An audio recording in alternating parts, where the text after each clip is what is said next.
For a small hatchback, the Citroen C3 is supposed to be quite practical, but is it? Well, I'm going to find out in this video by seeing just how much stuff you can cram into it.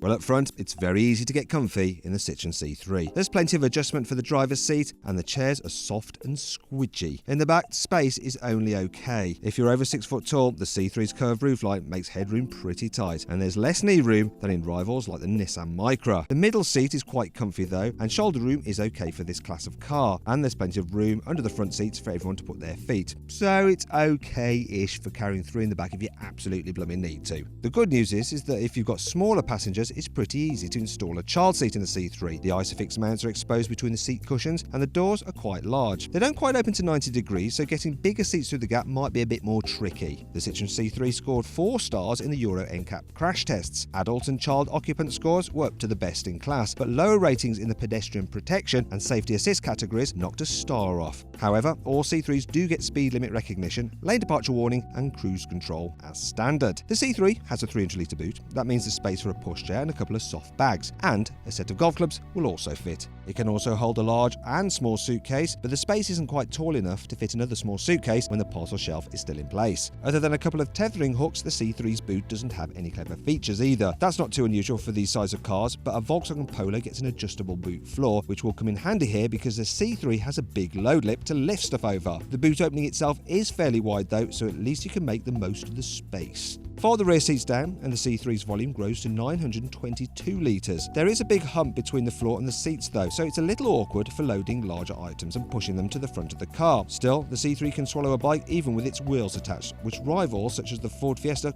can't do. The C3 can also take a TV box, 2 medium boxes, 2 small boxes, 1 large suitcase, 2 small suitcases and a couple of soft bags. That's pretty good for this size of car, but that curved roofline which affected headroom also eats into load space. The C3 does do okay for interior cubby spaces though, but rivals like the Vauxhall Corsa are a little better. Also, in right-hand drive cars, the Glovebox is tiny because the fuse box takes up more than half the space. The door pockets are really big though, and they're pale in colour, so it's easy to spot small items when it's dark, or just show up how much rubbish you've kept in them. The front cup holders are good for a cup of coffee or two, but aren't deep enough to hold a bottle. There's also a small shelf under the infotainment screen and another beside the steering wheel for good measure.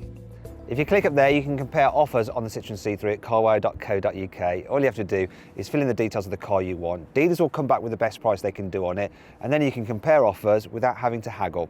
Now, if you click up there, you can see my detailed infotainment video review on this car, down there for my 360-degree passenger ride video, down there for the full in-depth video review, and up there to subscribe to our YouTube channel.